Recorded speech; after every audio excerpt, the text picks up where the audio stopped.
اللہ کے آخری نبی حضرت محمد مصطفیٰ صلی اللہ علیہ وآلہ وسلم ابھی دنیا میں تشریف بھی نہیں لائے تھے کہ والد کی شفقت سے محروم ہو گئے۔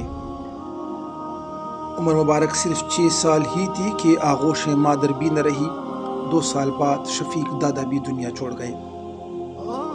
ماں نہ باپ، بھائی نہ بہن، اور اب دادا کا سایہ شفقت بھی نہ رہا۔ اللہ تبارک و تعالیٰ نے اپنے محبوب کو جو وجہ تخلیق کائنات تھے، صبر و آزمائش کی بٹی سے گزار کر رہتی دنیا کے یتیم بچوں کے لیے ایک لازوال اعلیٰ و عرفہ مثال قائم کر دی۔ چچا ابو طالب اور چچی فاطمہ ہی آپ علیہ السلام کے سب کچھ تھے۔ ابو طالب تو آپ کے والد جناب عبداللہ کے حقیقی بھائی تھے، لیکن چچی نے معصوم اور یتیم بچے پر ممتا کے جو پھول نچاور کیے، وہ رشتوں کی تاریخ میں سنہرے حروف سے تحریر ہے۔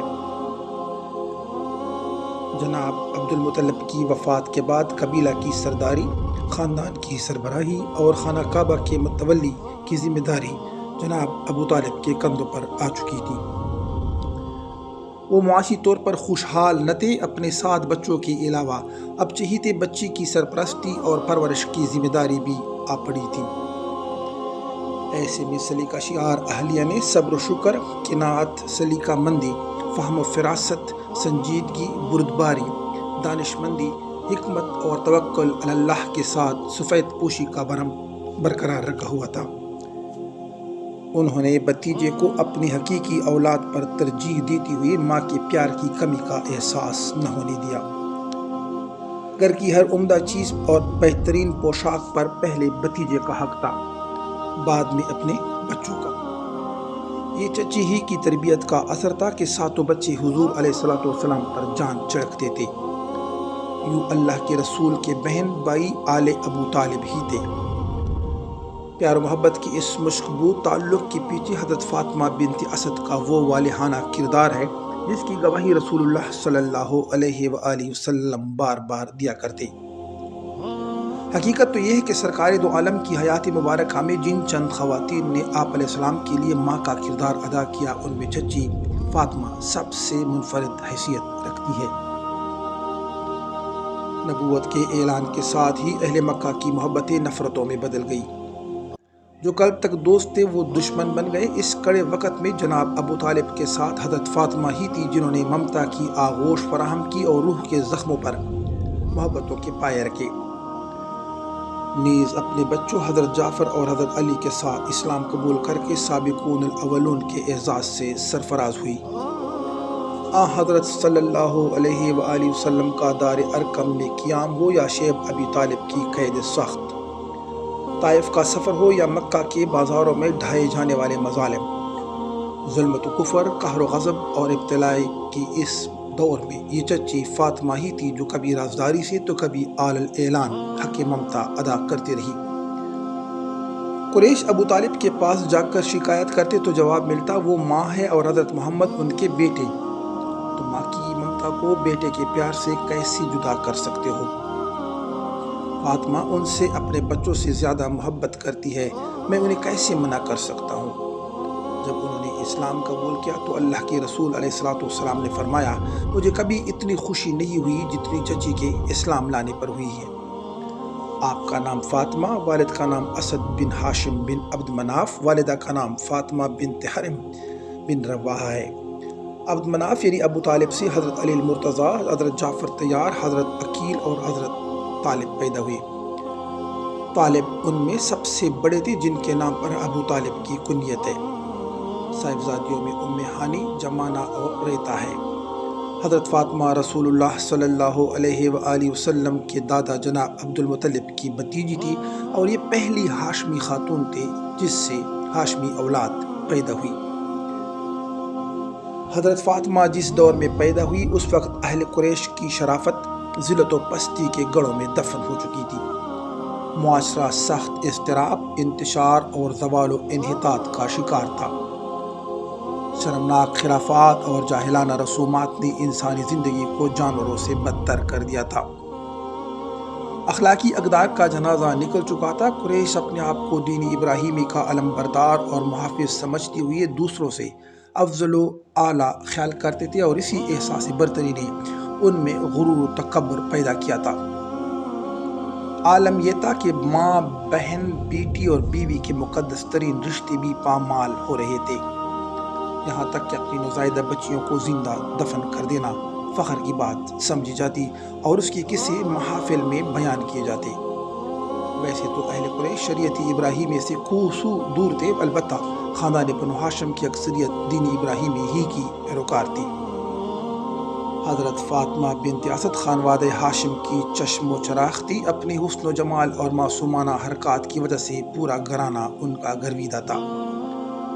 خانہ کعبہ کے متولی، بنو ہاشم کے باروب و بردبار سردار عبد المطلب اپنی اس بھتیجے سے بے حد پیار کرتے، اور یہ پیار ہی ان کے ابو طالب سے نکاح کی بنیاد بنا۔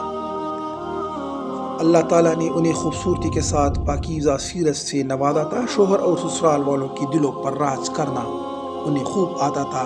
جناب ابو طالب نے کسی ساری زندگی دوسری عورت کی جانب دیکھنا بھی گوارا نہ کیا، مرتے دم تک فاطمہ بنت اسد ہی ان کی شریک حیات رہی۔ شیخ ابی طالب سے واپسی کے کچھ ماہ بعد ہی جناب ابو طالب اور ام المومنین حضرت خدیجہ الکبریٰ کی جدائی سے حضرت علیہ السلام پر غموں کا پہاڑ ٹوٹ پڑا۔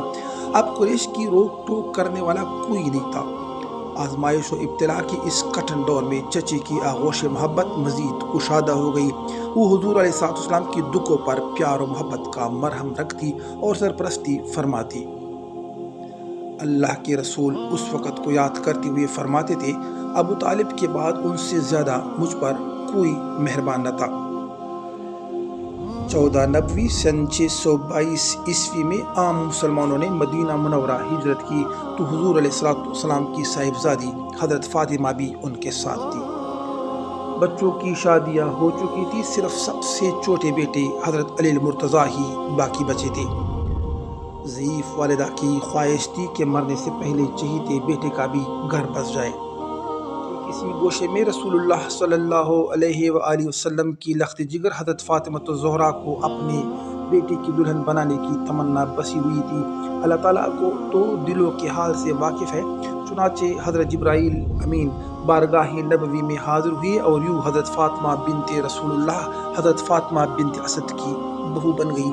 حضرت علی نے نکاح کے بعد والدہ سے فرمایا، اماں جان اب فاطمہ گھر آ جائیں گی، میں پانی بھروں گا اور باہر کا کام کروں گا، وہ چکی پیسنے اور آٹا گوندنے میں آپ کی مدد کرے گی۔ اس زمانے میں کنویں سے پانی بھر کر لانا ایک مشقت کا کام تھا۔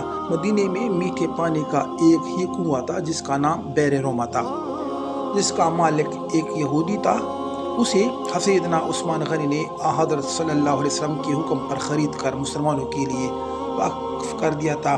اب وہ کنواں بئر عثمان کے نام سے مشہور ہے۔ رسول اللہ صلی اللہ علیہ وسلم اپنی ضعیف چچی کے گھر تشریف لے جاتے، وہاں آرام فرماتے اور ان کی ضروریات کا خیال رکھتے۔ سن 5 ہجری 627 عیسوی میں نبی پاک علیہ السلام کی جلیل القدر چچی حضرت فاطمہ نے وفات پائی۔ اللہ کے رسول نے حضرت ابو ایوب انصاری اور دیگر صحابہ کرام کو جنت البقیع میں قبر کھودنے پر مامور فرمایا، جبکہ لحد اپنے ہاتھوں سے تیار کی اور قبر میں لیٹ کر معائنہ فرمایا۔ ان کے کفن کے لیے اپنی قمیص دی۔ صحابہ کرام نے اس کی وجہ پوچھی تو فرمایا، ابو طالب کے بعد ان سے زیادہ میرے ساتھ حسن سلوک کسی نے نہیں کیا، اس بنا پر میں نے انہیں اپنی قمیص پہنائی کہ جنت میں ان کو صلہ ملے، اور قبر میں لیٹ گیا کہ قبر کی سختی میں کمی ہو۔ بعض روایات میں ہے کہ آپ علیہ السلام نے قبر میں لیٹے لیٹے دعا کی، اے اللہ میری ماں کی مغفرت فرما، ان پر رحم فرما اور ان کی قبر کو جنت کے باغات میں سے ایک باغ بنا دے۔ رسول اللہ صلی اللہ علیہ وسلم تدفین کے بعد ان کے گھر تشریف لے گئے، آنکھوں سے اشک جاری تھے۔ آپ علیہ السلام نے وہاں موجود اہل خانہ سے فرمایا، میری ماں کے انتقال کے بعد انہوں نے حقیقی ماں کی طرح میری پرورش کی، بچپن سے جوانی تک میرے ساتھ شفقت، محبت اور پیار کا ایسا تعلق رکھا جس نے مجھے اپنی حقیقی ماں کی کمی محسوس نہ ہونے دی۔ مجھے یاد ہے بارہا ایسے مواقع آئے کہ جب یہ خود بھوکی رہتی لیکن مجھے کبھی بھوکا نہ رہنے دیا، خود موٹا جھوٹا کپڑا پہن لیتی لیکن مجھے ہمیشہ اچھی اور صاف پوشاک پہنائی۔ میری ماں کی میرے اوپر بے شمار احسانات ہیں مجھے امید ہے اللہ ان کی قبر پر اپنی رحمتوں کا نزول فرمائیں گے۔ اللہ تبارک و تعالیٰ سے دعا ہے اللہ تعالیٰ فاطمہ بنت اسد کی روح مبارک کو ہم سے خوش فرمائے، ہماری اس ویڈیو کو ہمارے لیے وسیلہ مغفرت فرمائے۔ اسلام زندہ باد، پاکستان زندہ باد۔